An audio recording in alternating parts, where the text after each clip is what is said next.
Assalamualaikum warahmatullahi wabarakatuh.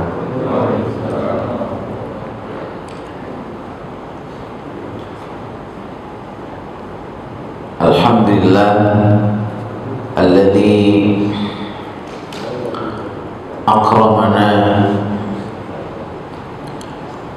bittaqwa wal istiqamah. Asyhadu an la ilaha illallah wahdahu la syarika lah wa asyhadu anna Muhammadan abduhu wa rasuluh la nabiyya ba'dah.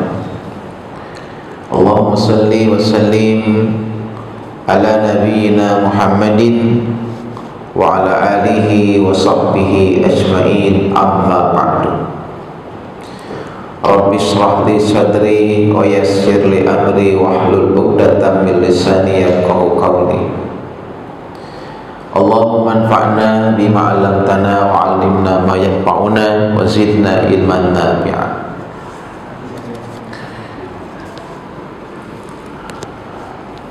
Para bapak jemaah Masjid Al-Hidayah yang dirahmati Allah, alhamdulillah kita bersyukur kepada Allah meskipun cuaca hujan, namun itu tidak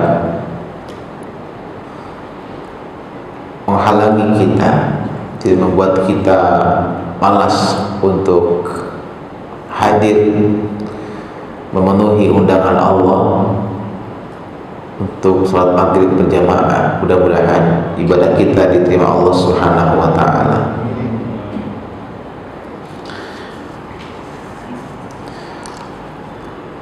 Jemaah muliakan, banyak manusia mengalami disorientasi dalam menjalani kehidupannya di dunia ini. Ketika mereka ditanya, apa tujuan Anda hidup di dunia ini? Jika ada yang menjawab, ya untuk mencari sesuap nasi, apa gitu. Ada yang jawab, untuk mengejar kesuksesan, kebahagiaan, gitu. Jawabannya kebanyakan materi, mengejar duniawi.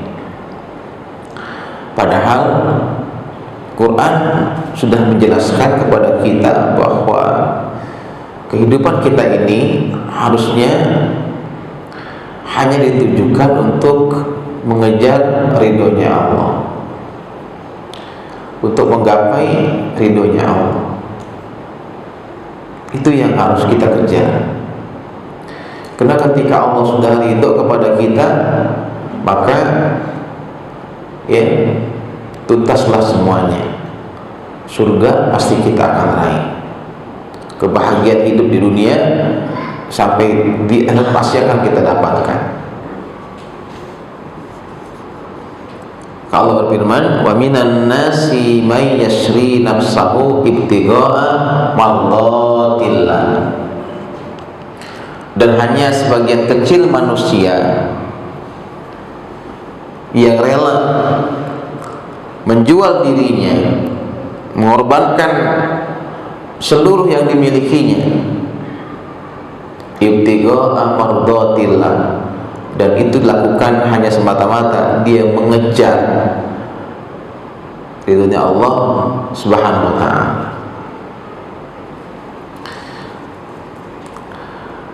Nah, penting bagi kita untuk mengetahui apakah kita ini orang-orang yang Allah ridhoi atau kebalikannya.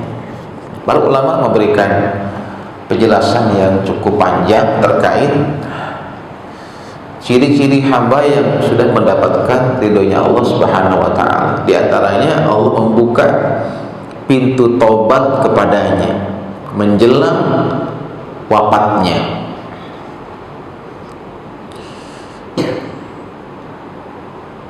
Sebagaimana yang disabdakan dalam hadis Muhammad, barang siapa yang diinginkan kebaikan oleh Allah, maka Allah akan mengkaryakannya. Maka sahabat bertanya, ya Rasulullah, bagaimana cara Allah mengkaryakan hambanya? Allah akan memberikannya petunjuk, memberikannya hidayah untuk bertaubat, dan Allah akan membimbingnya untuk memperbanyak amal soleh sebelum wafatnya. Ini ya. Jadi Nabi jelaskan kalau Allah menginginkan ya, kita ini termasuk hamba Allah yang baik. Hamba yang baik adalah hamba yang Allah ridhoi. Maka ya, Allah akan mengkaryakan kita, dan di antara cara Allah mengkaryakan kita, Allah berikan kita hidayah, petunjuk agar ya segera bertobat ya, dan menumbuhkan di hati ini ya, Allah tumbuhkan semangat ya, dalam diri kita untuk memperbanyak ibadah kepadanya. Nah, oleh karena itu kalau kita mengisi hari-hari dengan dua hal itu, kita banyak istighfar, banyak taubat kepada Allah, menangisi dosa-dosa kita, dan menebusnya dengan memperbanyak amal-amal soleh, menutupinya dengan memperbanyak amal-amal kebaikan, itu adalah tanda bahwa Allah sudah mulai ridho kepada kita. Terkait taubatnya, Ali bin Abi Thalib pernah ditanya ya, wahai Amir Mukminin, apakah taubat itu yang sebenarnya? Ali menjawab, taubat adalah sebuah kata yang mempunyai 6 makna.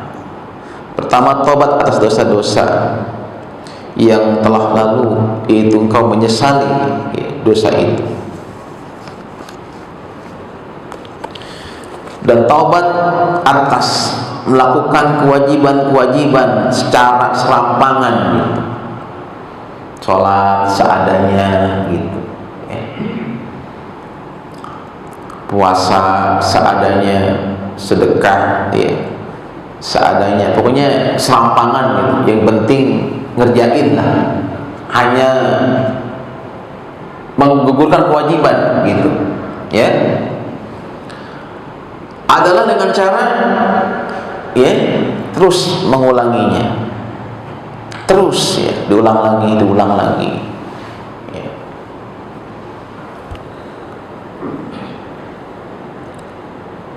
Kemudian taubat atas mengambil barang orang lain secara zalim adalah mengembalikannya kepada pemiliknya. Jika kita pernah mencurangi orang ya, pernah ya, mengambil harta orang dengan zalim, taubatnya adalah dengan mengembalikannya pada pemiliknya. Kemudian membiasakan diri lakukan ketaatan sebagaimana sebelumnya terbiasa melakukan kemaksiatan, dan membuat nafsu merasakan pahitnya ketaatan sebagaimana sebelumnya nafsu itu merasakan manisnya kemaksiatan. Menghiasi diri dengan taat kepada Allah sebagaimana sebelumnya menghiasi hari-harinya dengan maksiat kepadanya, serta menangisi dosa-dosanya sebagai ganti tiap-tiap ketawa yang kamu lakukan. Itulah taubat sebenarnya gitu. Kemudian Rasulullah juga menjelaskan dalam sebuah hadis yang marfu dari Ibnu Mas'ud bahwa Nabi bersabda di tengah-tengah kelompok para sahabatnya, tahukah kalian siapakah orang yang bertaubat dengan taubatan nasuha, dengan taubat sebenarnya? Mereka jawab, kami tidak tahu ya Rasulullah, hanya Allah dan Rasulnya yang lebih tahu. Nabi berkata, jika seorang bertaubat sedang musuh-musuhnya, seteru-seterunya tidak ridho, berarti dia belum bertaubat. Karena siapa yang bertaubat sedang dia tidak mengubah pakaiannya, berarti dia belum bertaubat. Barang siapa yang bertaubat sedang dia tidak mengubah majlisnya, berarti dia belum bertaubat. Barang siapa yang bertaubat sedang dia tidak mengubah nafkah dan perhiasannya, sejatinya dia belum bertaubat. Dan barang siapa bertaubat sedang dia tidak mengubah tempat tidurnya, itu pun dia belum bertaubat. Barang siapa bertaubat sedang dia tidak melapangkan perangainya, berarti dia belum bertaubat. Dan barang siapa bertaubat sedang dia tidak melapangkan hati dan telapak tangannya, dia belum bertaubat. Dan Nabi bersabda, apabila dia bertaubat dari perangai-perangai tersebut, berarti dia bertaubat dengan sebenar-benarnya taubat. Ini hadis ini agak panjang ya. Makanya ulama jelasin ya, supaya kita nggak salah paham ya. Kata para ulama, membuat ridho, seteru ya, maksudnya adalah dengan mengembalikan harta ya, yang telah dirampas darinya, yang diambil secara zalim atau curang, atau meminta maaf setelah dia membicarakan aibnya, menjatuhkan harga dirinya, atau mencaci maki mereka, gitu. Dan jika seterunya itu udah meninggal dunia, dia belum sempat taubat, belum sempat minta maaf, belum sempat mengembalikan hartanya, maka dia wajib mengembalikan hartanya kepada ahli warisnya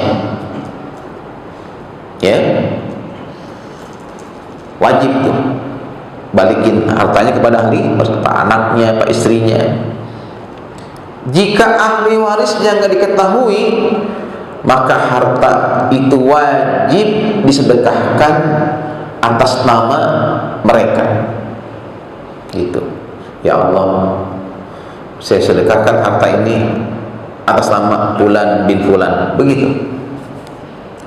Itu ya taubat orang yang benar-benar taubat ya. Ketika dia waktu hidup ya, banyak memiliki ya seteru ya, lawan ya, atau orang yang berseberangan dengan dia dan dia pernah menjoliminya, taubatnya dengan cara kalau itu harta, balikin hartanya. Kalau itu masalah dibuka aib, diminta maaf.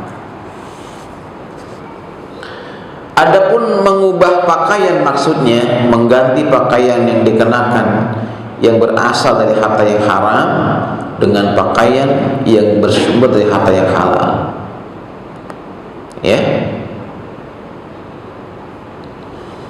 Kalau dia sering petantang-petenteng, sombong dengan pakaian yang mahal-mahal, yang bermerek ya, dia harus rubah pakaiannya dengan pakaian-pakaian yang biasa.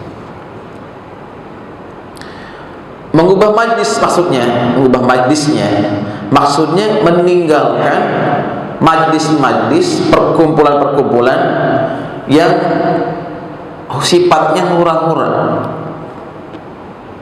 Misalkan apa? Ngedugem, kelabing, karaokean. Kan ada tuh ya, dia sering ke masjid gitu, tapi rajin juga ke karaokean gitu. Di karaokean ditemenin sama LC, Pak Mijan. LC itu nggak ada yang jelek, cantik-cantik, pakaiannya nggak ada pakai jilbab, pakaiannya seksi-seksi. Kok saya tahu nggak pernah masuk? Belum, katanya yang udah pada masuk. Pak Mijan, jangan kita tahu aja, jangan pernah masuk di pengalaman nih, enggak. Jadi kalau dia waktu masih mudanya sering hadir, masuk ke karaoke, masuk ke clubbing, klub-klub kayak gitu ya. orang-orang ke panti asuhan, ke panti pijat, nah itu kan. Hah? Capek kan. Orang-orang beramal jariah, dia beramal gairah. Beramal gairah itu gimana? Ada dangdut, ya, dia nyawer, itu amal pijat, amal gairah. Amal gairah.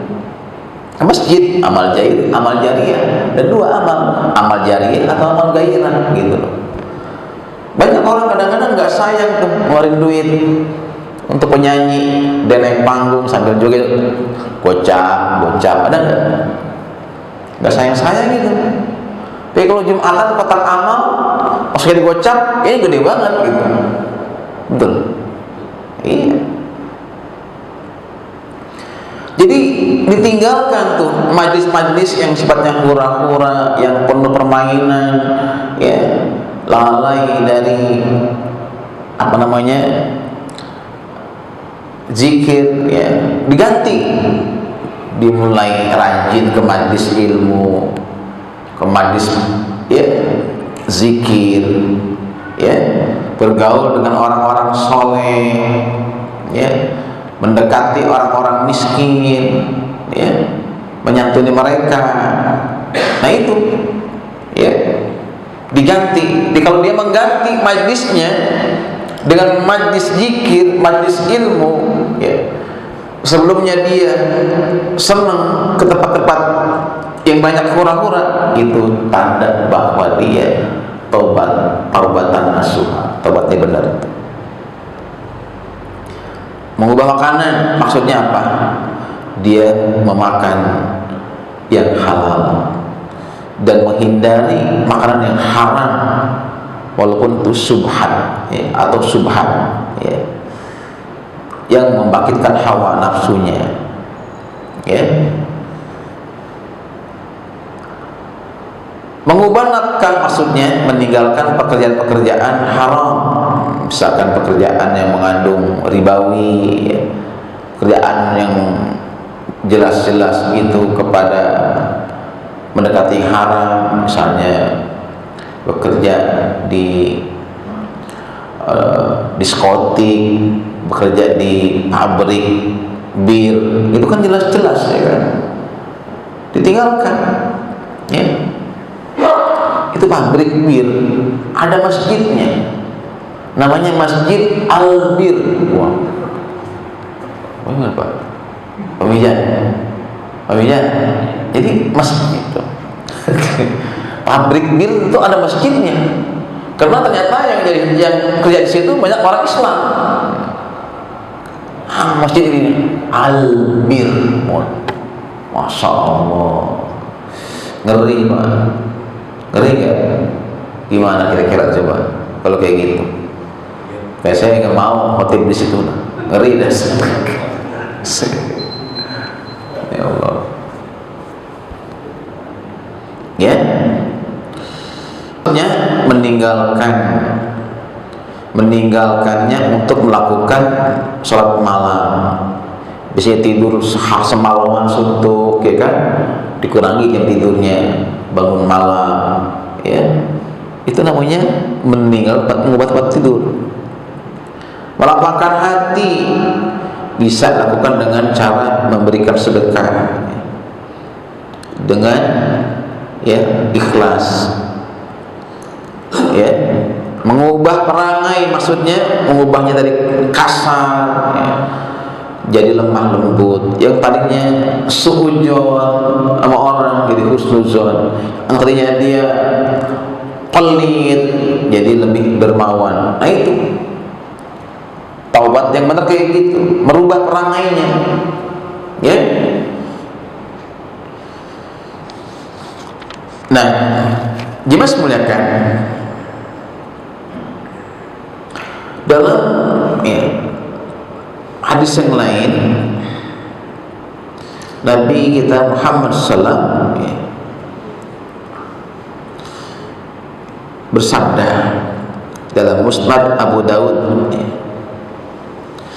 dari Abdul Karim Al-Jazari dari Ziyad dari Abdullah bin Mughaffal berkata, aku pernah menemani ayahku, waktu itu aku ada di sebelahnya di hadapan Abdullah bin Mas'ud. Maka ayah berkata, apakah engkau mendengar Rasulullah bersabda, sesungguhnya apabila seseorang mengakui dosanya kemudian dia bertaubat kepada Allah Azza wa Jalla, maka Allah menerima taubatnya. Maka taubat itu diantara caranya adalah pertama, kita menyesali dosa, mengakui dosa kita dan kita sesali, kita tangisi dosa itu. Taubat yang benar begitu, ya. Maka an-nadmu huwa taubah, penyesal adalah taubat. Hadis sahih, ya.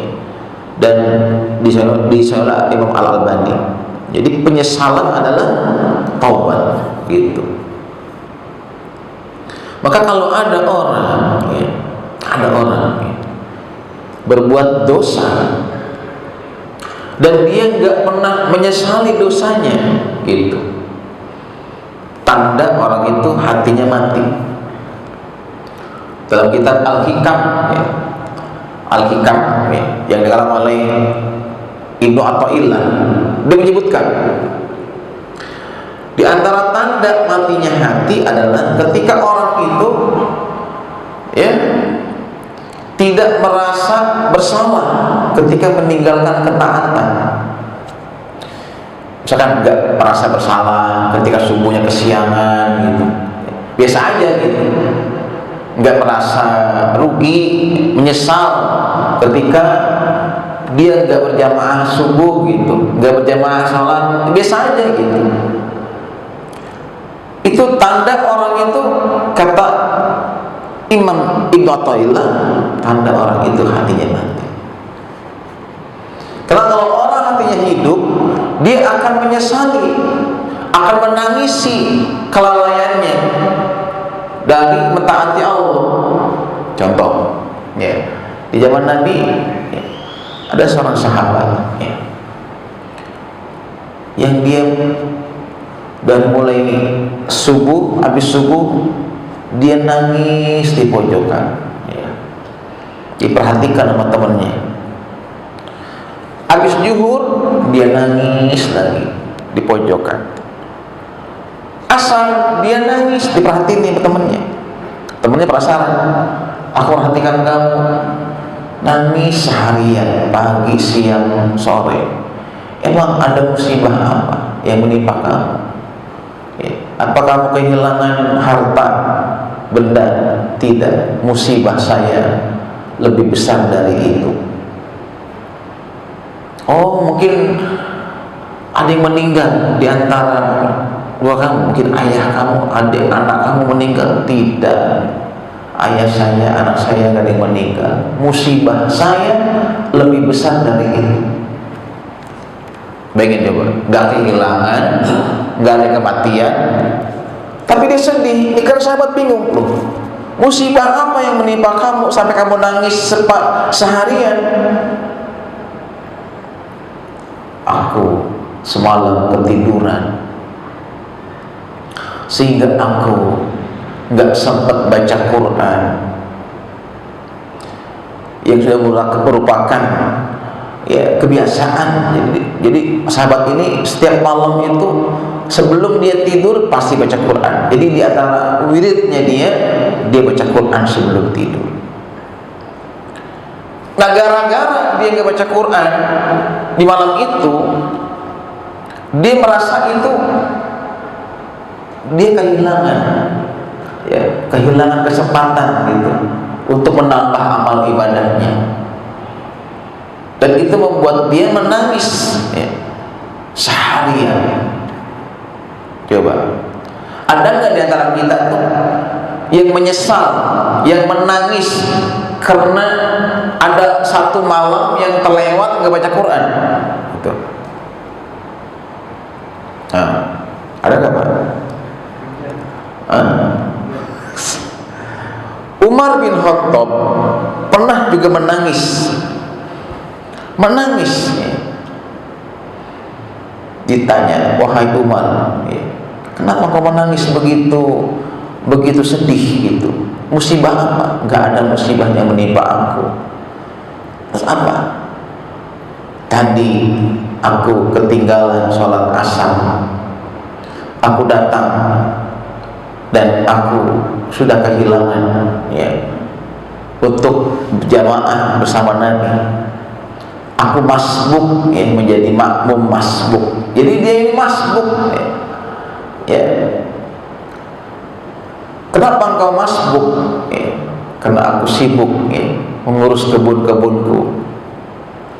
Maka aku menyesal gitu, karena ketinggalan berjamaah. Dan sebagai hukuman buat aku, karena aku sudah lalai, dan yang bikin lalai itu adalah kebunku, aku sudah berazam akan menginfakkan, mensedekahkan kebunku itu untuk kepentingan dakwah, untuk kepentingan jihad Rasulullah. Ini contoh bahwa kalau orang itu hatinya hidup, ketika dia kehilangan kesempatan untuk beribadah, dia menangis, dia menyesal. Tapi kalau orang hatinya nggak hidup, meskipun dia, mohon maaf, jangankan berjamaah gitu, subuh kesiangan aja dia masih bisa ketawa-ketawa, masih bisa ngopi sambil ketawa-ketawa gitu. Bahkan nggak sholat pun dia masih bisa ketawa-ketawa, saking dia nggak merasa itu sebuah dosa gitu. Padahal meninggalkan sholat itu dosa besar, jinah dosa besar, mabok dosa besar, judi dosa besar. Tapi meninggalkan sholat itu lebih besar dosanya ketimbang berjudi, ketimbang mabuk-mabukan, jemaah sekalian. Maka kalau kita baca kitab Al-Kabair, dosa-dosa besar, meninggalkan sholat itu di atas urutannya, sedangkan zina, judi itu di bawahnya. Nah hari ini banyak nggak orang yang merasa berdosa ketika nggak sholat? Banyak nggak? Banyak gitu. Nauzubillah min dzalik. Kemudian dalam hadis yang lain, sesungguhnya apabila seseorang mengakui dosanya, kemudian dia bertobat kepada Allah, dia tangisi dosanya, maka Allah akan menerima taubatnya. Hadis ini sahih dalam kitab Al-Bukhari, hadis 2661. Saya ulangi, semuanya apabila seorang mengakui dosanya dan dia menyesal dan dia bertobat kepada Allah, maka Allah akan menerima taubatnya. Tuh. Nah, mudah-mudahan Allah berikan kita hidayah. Allah berikan kita petunjuk untuk terus mengisi hari-hari kita dengan banyak bertaubat sebelum kita meninggal dunia, insya Allah. Jemaah semuliakan,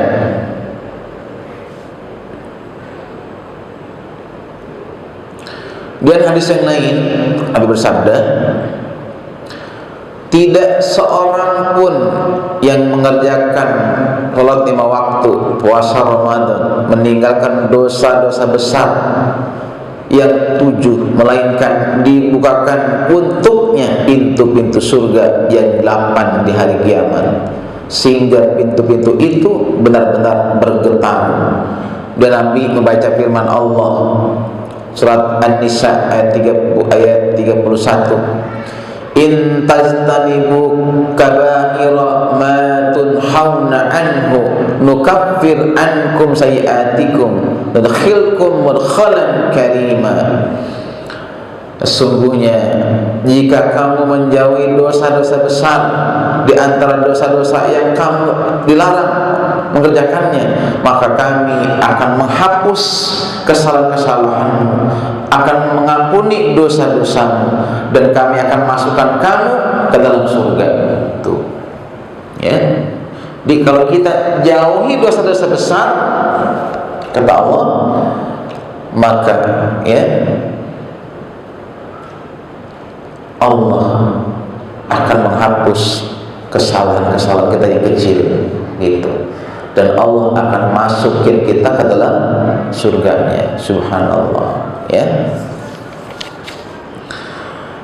Jemaah muliakan, ini yang pertama ya. Jadi hamba Allah yang Allah ridhoi, yang pertama, sebelum dia wafat Allah berikan dia hidayah untuk bertaubat, dan Allah tumbuhkan dalam hatinya semangat untuk ibadah. Kemudian dia masih menyatakan yang kedua, orang yang Allah ridhoi itu senang ya, berbuat kebaikan, senang gitu, berbuat baik gitu. Benci dengan kemaksiatan, ya. Maka Nabi katakan bahwa orang mukmin itu kalau dia berbuat baik, dia akan bahagia bisa bantu orang, bahagia bisa nyenengin orang gitu. Tapi kalau dia berbuat maksiat, dia ada rasa apa tuh ya, gak enak gitu ya, rasa gimana, bersalah gitu. Idza saratka hasanatuka wa sa'atka sayi'atuka fa anta mu'min, kata Nabi gitu. Kalau ya, kebaikan engkau, kalau kebaikanmu membuat kamu bahagia gitu, kalau engkau bahagia di saat berbuat baik gitu ya, senang gitu ya. Bisa bantu anak yatim, senang gitu, bisa bantu teman, senang gitu ya. Dan kejelekanmu, dosa-dosamu membuat kamu nggak nyaman gitu, nggak nyaman, fa anta mukmin, maka engkau seorang mukmin gitu ya. Jadi orang mukmin itu bukan hanya orang yang rajin ke masjid, yang malamnya tahajud, banyak salat sunnah, tapi ketika dia bahagia gitu saat bisa berbuat baik, dia nggak sombong dengan kebaikannya, tapi dia rasa senang gitu, senang bisa bantu orang ya, senang bisa meringankan beban orang lain gitu. Dan yang membuat kita itu senang dengan kebaikan siapa? Allah. Dan yang menumbuhkan rasa benci dengan maksiat siapa? Allah juga. Lihat ayatnya ini di surat Al-Hujurat ayat 7. Walakinnallaha habbaba ilaikumul iman wa zayyanahu fi qulubikum wa qarraha ilaikumul kufra wal fusuqa wal isyan ulaika humur rasyidun. Tapi Allah yang membuat dia cinta, senang kepada keimanan, kepada ketaatan, dan menghiasi iman itu, menghiasi ketaatan itu fi qulubikum, dalam hati kalian. Wa qarraha ilaikumul kufra, dan Allah membuat qarraha, membuat dia benci, enggak suka dengan kekufuran, wal fusuqa, kefasikan, wal isyan, segala bentuk kemaksiatan. Ulaika rasyidun, mereka itulah orang-orang yang mengikuti jalan yang lurus. Rasyidun, itulah orang-orang yang mengikuti petunjuk ya. Orang yang sudah mendapatkan petunjuk dari Allah, ketika orang itu sudah ada rasa di hatinya senang gitu loh dengan ketaatan gitu. Bahagia rasanya bisa membantu orang lain gitu ya. Emang ada orang yang nggak bahagia ketika dia berbuat baik? Ada kan? Terpaksa gitu, ada kan? Orang berbuat baik, ada kan? Banyak. Coba orang yang nyalon gitu, nyalon atau nyalon RW ke, nyalon lurah ke, apakah ketika dia berbuat baik itu dia senang? Belum tentu. Terpaksa kadang-kadang. Kenapa? Karena dia butuh dukungan, butuh suara, betul nggak? Iya, sedikit.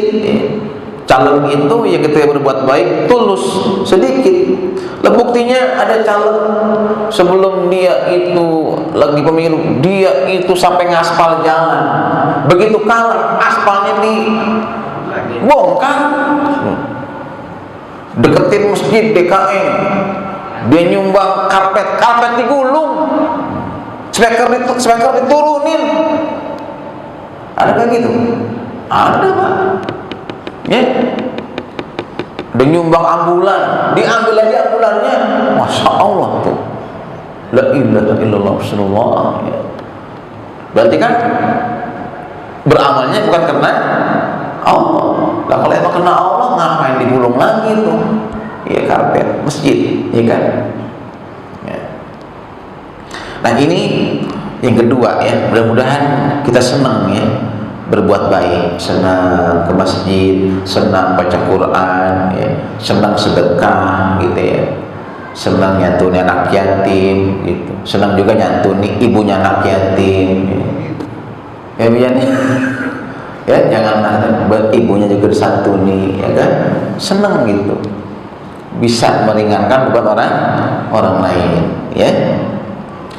Ketiga, ciri bahwa orang itu Allah ridhoi, orang itu banyak ujiannya. Nah, tuh. Banyak apa? Ujiannya. Maka lihat sejarah. Para nabi-nabi adalah orang yang Allah ridhoi, dan nabi-nabi itu ujiannya banyak, beratnya luar biasa.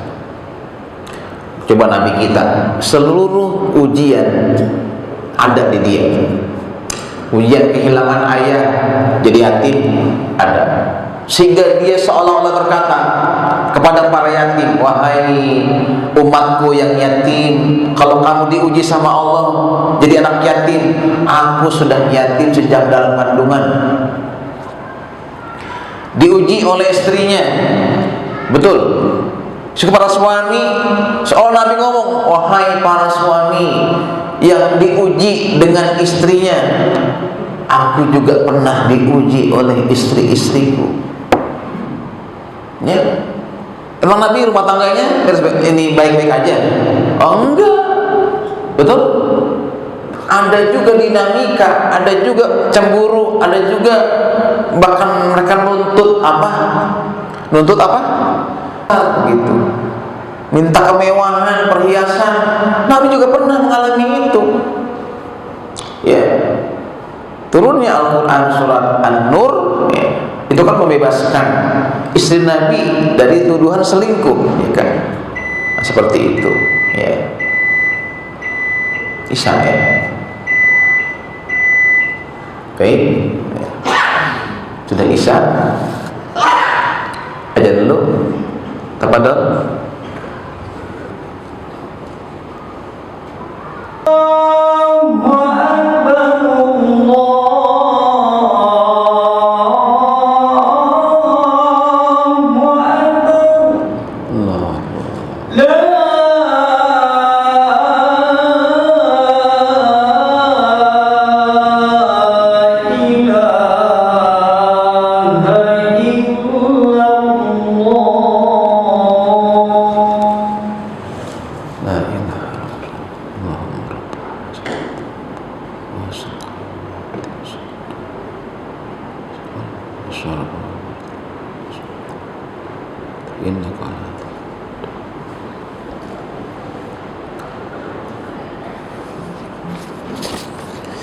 Baik, jemaah semuliakan, sambil nunggu ya iqamah, kita teruskan. Sekali lagi ya, jadi untuk kita bisa menilai, mengukur diri kita ini sudah Allah ridhoi atau belum. Tadi yang pertama apa? Menjadi ahli taubat ya. Allah berikan kita pintu taubat, dibuka pintu taubat sebelum ajal tiba ya. Karena kalau kita taubatnya itu ketika ajalnya sudah mendekat ya, bahkan ruhnya sudah sampai tenggorokan, maka itu sudah terlambat. Maka Allah berfirman, walaysati taubatu lilladzina ya'maluna sayyi'at hatta idza hadaratul maut qala inni tubtul an. An-Nisa 18. Dan tidaklah taubat itu diterima oleh Allah dari siapa? Orang-orang yang mengerjakan kejahatan, kemaksiatan hingga apabila datang ajal kepada seorang mereka, baru dia mengatakan sungguhnya saya bertobat sekarang. Tuh, ini dalil ya bahwa taubat menjelang ajal itu tidak akan diterima sama Allah ya. Kedua apa tadi? Demikian? Apa kedua? Senang berbuat baik ya. Senang berbuat baik. Ketiga, banyak mendapatkan ujian dari Allah ya. Banyak mendapatkan bala, musibah. Ada aja musibahnya. Kadang anaknya yang sakit, anaknya nggak sakit, istrinya yang sakit. Istrinya sehat, dia yang sakit.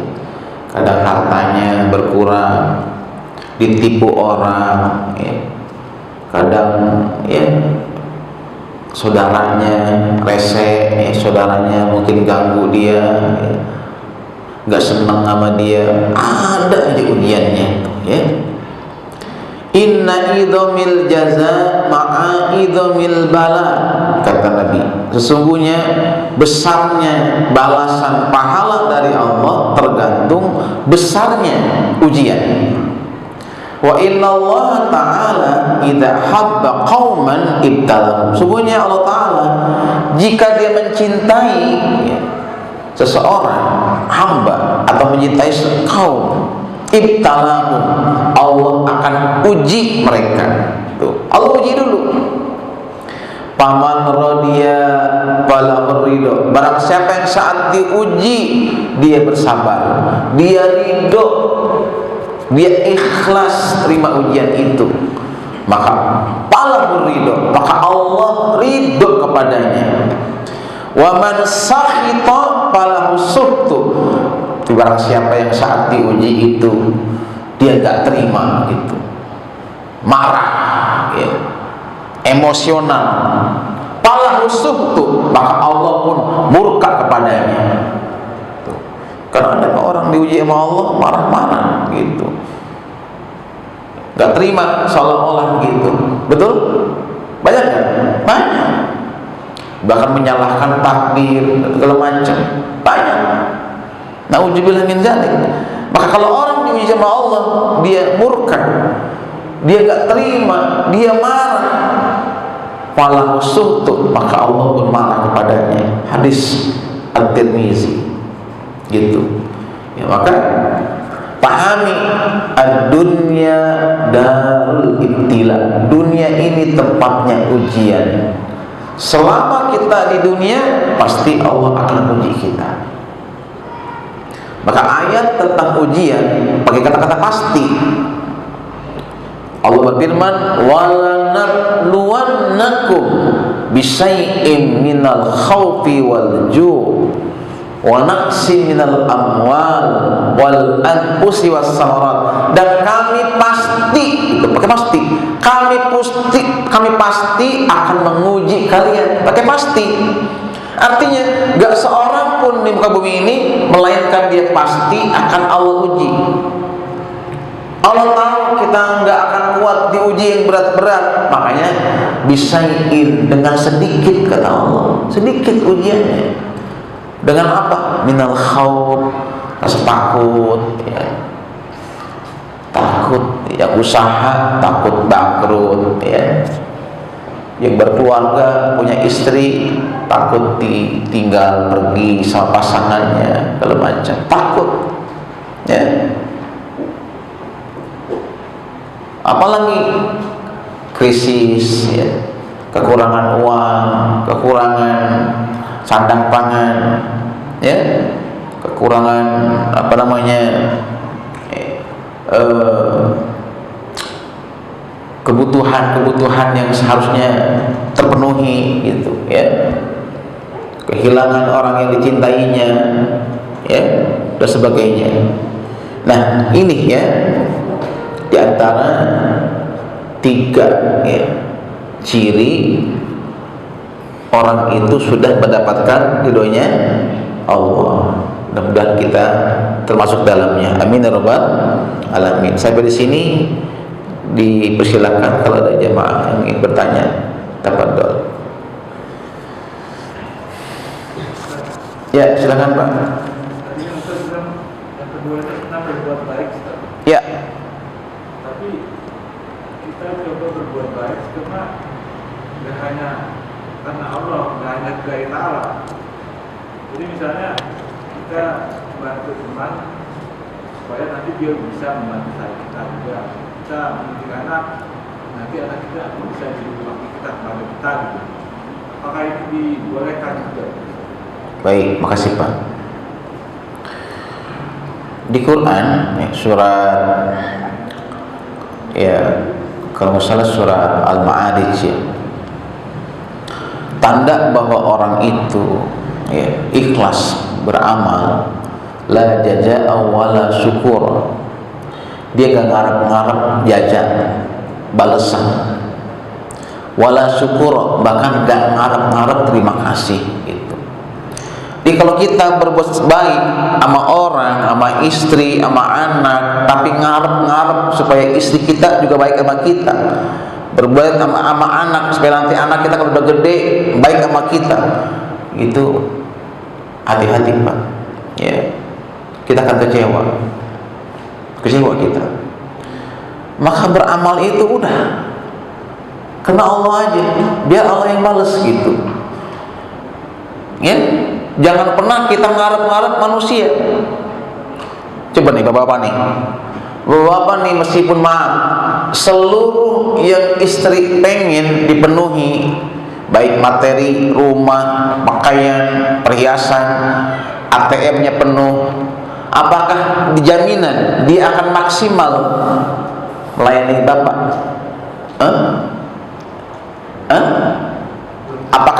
Apakah ada jaminan dia akan setia? Enggak. Jangan pernah sogok istri dengan materi agar dia setia, agar dia sayang sama kita. Nggak bisa Pak, nggak bisa. Karena nafkah istri itu kan ada nafkah spiritual, ada nafkah seksual, ada nafkah amwal. Spiritual itu porsinya besar mestinya. Dalam bentuk apa? Kita menasihati istri, ya, ajak istri ngaji, spiritual, itu nafkah spiritual, ya, penuhi nafkah itu. Jangan istri itu diisi otaknya dengan materi terus gitu, pusing kita, ya, pusing Pak, serius gitu, ya. Nah, jadi kalau kita beramal masih mengharap-harap orang itu membalas kebaikan kita, itu mohon maaf, amal itu belum dikatakan amal yang tulus, amal yang ikhlas, itu mesti pamrih gitu. Dan itu ya nggak boleh, ya. Kita hanya boleh mengharap hanya kepada Allah saja. Baik, karena sudah qomat sampai sini kita berdoa. Subhanaka Allahumma wa bihamdika asyhadu an la ilaha illa anta astaghfiruka wa atubu ilaik. Assalamualaikum warahmatullahi wabarakatuh.